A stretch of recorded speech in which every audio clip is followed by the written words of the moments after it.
2026 में इन्वेस्टमेंट शुरू करने से पहले सबसे बड़ा सवाल ये है कि एसआईपी करें या लमसम, क्योंकि मार्केट के नंबर्स देखकर कंफ्यूजन और बढ़ रही है। जहां इंडेक्स तो ऑल टाइम हाई पर हैं, मगर पोर्टफोलियोज लॉसेस में हैं। कभी सडन करेक्शन आ जाता है जो पोर्टफोलियो को और भी नुकसान पहुंचाता है, जिसकी रिकवरी में महीनों या साल चले जाते हैं। ऐसे में इन्वेस्टर का सबसे बड़ा डर होता है गलत टाइम पर पैसे इन्वेस्ट करना, और इसी डर के बीच ये डिसीजन लेना कि एसआईपी सही रहेगी या एक साथ लमसम इन्वेस्टमेंट ठीक होगा। अगर हम थोड़ा पीछे जाकर देखें तो मार्केट ने हमेशा लॉन्ग टर्म में वेल्थ क्रिएट की है, लेकिन शॉर्ट टर्म में वॉलेटिलिटी नॉर्मल सी बात है। 2026 में भी सिचुएशन अलग नहीं होने वाली। Interest rates, global uncertainty, election के बाद की पॉलिसीज और रिटेल पार्टिसिपेशन, ये सब मार्केट को ऊपर नीचे करते रहेंगे। लेकिन सबसे पहला रूल ये समझना जरूरी है कि इन्वेस्टमेंट का डिसीजन मार्केट के मूड पर नहीं, इन्वेस्टर की सिचुएशन पर डिपेंड करता है। चलिए सबसे पहले एसआईपी को समझते हैं। एसआईपी का मतलब होता है हर महीने एक फिक्स्ड अमाउंट इन्वेस्ट करना, चाहे मार्केट ऊपर हो या नीचे। एसआईपी का सबसे बड़ा फायदा ये है कि आपको मार्केट टाइमिंग की टेंशन नहीं होती। जब मार्केट गिरता है आपको ज़्यादा फंड यूनिट्स मिलते हैं, और जब मार्केट ऊपर होता है तो आपके इन्वेस्ट किए पैसे ग्रो करते हैं।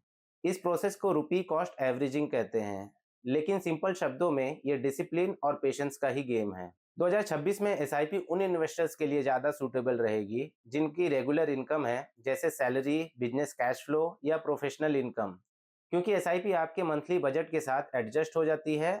आप मंथली 5,000 से भी एसआईपी शुरू कर सकते हैं, और जैसे जैसे इनकम बढ़े एसआईपी अमाउंट भी बढ़ाया जा सकता है। इससे फाइनेंशियल प्रेशर भी नहीं बढ़ता और इन्वेस्टमेंट हैबिट भी बिल्ड होती है। एक और इम्पॉर्टेंट बात एसआईपी की ये है कि ये इमोशंस को कंट्रोल करती है। जब मार्केट गिरता है तो लमसम इन्वेस्टर्स पैनिक मोड में आ जाते हैं, लेकिन वहीं एसआईपी इन्वेस्टर का मंथली इन्वेस्टमेंट लोअर लेवल पर इन्वेस्ट होता रहता है। और जब मार्केट बहुत ऊपर होता है तो एसआईपी इन्वेस्टर ओवर कॉन्फिडेंस में एक्स्ट्रा पैसे नहीं डालते। ये बैलेंस ही एसआईपी की रियल स्ट्रेंथ है, खासकर 2026 जैसे अनसर्टेन एनवायरनमेंट में। अब बात करते हैं लमसम इन्वेस्टमेंट की। लमसम इन्वेस्टमेंट का मतलब होता है किसी एक लेवल पर एक साथ बड़ा अमाउंट इन्वेस्ट करना। ये तब यूजफुल होता है जब आपके पास ऑलरेडी आइडल कैश हो, जैसे बोनस, इनहेरिटेंस, प्रॉपर्टी सेल या लॉन्ग टाइम से बैंक में पड़ा हुआ पैसा। लमसम का फायदा तब ज्यादा होता है जब मार्केट रीजनेबल वैल्यूएशन पर हो या मार्केट करेक्शन के बाद इन्वेस्ट किया जाए। लेकिन इसमें रिस्क भी काफी होता है। अगर आप 2026 में मार्केट के पीक लेवल के आसपास लमसम इन्वेस्ट करते हैं तो शॉर्ट टर्म में पोर्टफोलियो लॉसेस में दिख सकते हैं। ये लॉस परमानेंट नहीं होता, लेकिन ये सिचुएशन साइकोलॉजिकली हैंडल करना मुश्किल होता है। इसलिए लमसम इन्वेस्टमेंट में सबसे जरूरी चीज होती है इन्वेस्टमेंट होराइजन और पेशेंस। अगर आपका इन्वेस्टमेंट गोल 10 से 15 साल का है और आप बीच में ही अपने इन्वेस्टमेंट को सेल नहीं करते हैं, तो लमसम इन्वेस्टमेंट आज भी किसी भी लेवल पर इन्वेस्ट किया जा सकता है। लेकिन अगर आप 2 से 3 साल के रिटर्न्स देखकर इन्वेस्टमेंट डिसीजन लेते हैं तो लमसम इन्वेस्टमेंट आपको स्ट्रेस में डाल सकते हैं। इसलिए लमसम सिर्फ उन इन्वेस्टर के लिए सही होता है जिनके पास एक्सपीरियंस, क्लैरिटी और लॉन्ग टर्म माइंडसेट हो। अब यहाँ एक इम्पोर्टेंट मिसकंसेप्शन क्लियर करना जरूरी है। बहुत से लोग सोचते हैं कि एसआईपी और लमसम में कौन सा अप्रोच ज्यादा रिटर्न देता है। सच तो ये है कि रिटर्न्स म्यूचुअल फंड या आपके इन्वेस्टमेंट प्रोडक्ट देते हैं, ना कि इन्वेस्टमेंट का तरीका। एसआईपी और लमसम इन्वेस्टमेंट के तरीके हैं। फंड अगर अच्छा है और टाइम होराइजन लंबा हो तो दोनों ही वेल्थ क्रिएट कर सकते हैं। 2026 के पर्सपेक्टिव से देखें तो market already all time high level पर है। फॉरेन इन्वेस्टर का सेंटीमेंट भी कुछ खास नजर नहीं आ रहा, और ग्लोबल न्यूज़ के चलते मार्केट में काफ़ी वॉलेटिलिटी भी देखी जा रही है। इसलिए 2026 में एक्सट्रीम डिसीजन से बचना ही समझदारी होगी। यहाँ पर एक बैलेंस अप्रोच सबसे प्रैक्टिकल लगती है, जिसे हम लमसम प्लस एसआईपी स्ट्रैटेजी कहते हैं।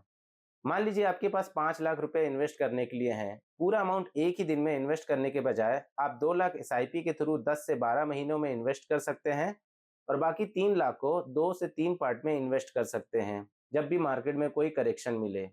इससे आप मार्केट टाइमिंग के प्रेशर से भी बच सकते हैं और अपॉर्चुनिटी का फायदा भी उठा सकते हैं।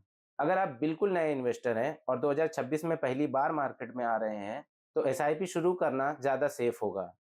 पहले मार्केट का बिहेवियर समझिए, अपने रिस्क कैपेसिटी टेस्ट कीजिए, और जब कॉन्फिडेंस आ जाए तब धीरे धीरे लमसम एक्सपोजर बढ़ाइए। जल्दबाजी यहाँ बिल्कुल जरूरी नहीं है। जो इन्वेस्टर ऑलरेडी मार्केट में इन्वेस्ट किए हुए हैं उनके लिए 2026 में पेशेंस और कंसिस्टेंसी सबसे पावरफुल टूल होगा।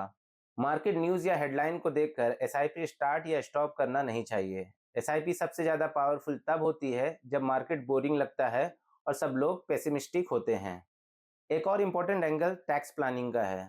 एसआईपी या लमसम दोनों ही इक्विटी म्यूचुअल फंड में सेम टैक्सेशन में आते हैं। लॉन्ग टर्म में टैक्स एफिशिएंसी तब मिलती है जब आप डिसिप्लिन के साथ इन्वेस्टेड रहते हैं। शॉर्ट टर्म में एंट्री एग्जिट करने से ना सिर्फ टैक्स लाइबिलिटी बढ़ती है बल्कि कंपाउंडिंग भी ब्रेक होती है। 2026 में इन्वेस्टमेंट का मतलब ये नहीं होना चाहिए कि आप सिर्फ रिटर्न चेज करें। इन्वेस्टमेंट का मतलब है फ्यूचर सिक्योरिटी, इमरजेंसी रेडीनेस और फाइनेंशियल पीस। एसआईपी आपको इन्वेस्टिंग डिसिप्लिन प्रोवाइड करती है और लमसम आपको अपॉर्चुनिटी का फायदा लेने का चांस देता है। दोनों के अपने अलग अलग रोल्स हैं, लेकिन बिना प्लान के कोई भी स्ट्रेटजी काम नहीं करती। इसलिए अगर सीधी बात करें तो 2026 में एसआईपी उन लोगों के लिए बेस्ट रहेगी जो रेगुलर इनकम के साथ लॉन्ग टर्म वेल्थ बनाना चाहते हैं। लमसम इन्वेस्टमेंट उन लोगों के लिए यूजफुल रहेगा जिनके पास सरप्लस कैश है और जो मार्केट वॉलेटिलिटी मेंटली हैंडल कर सकते हैं।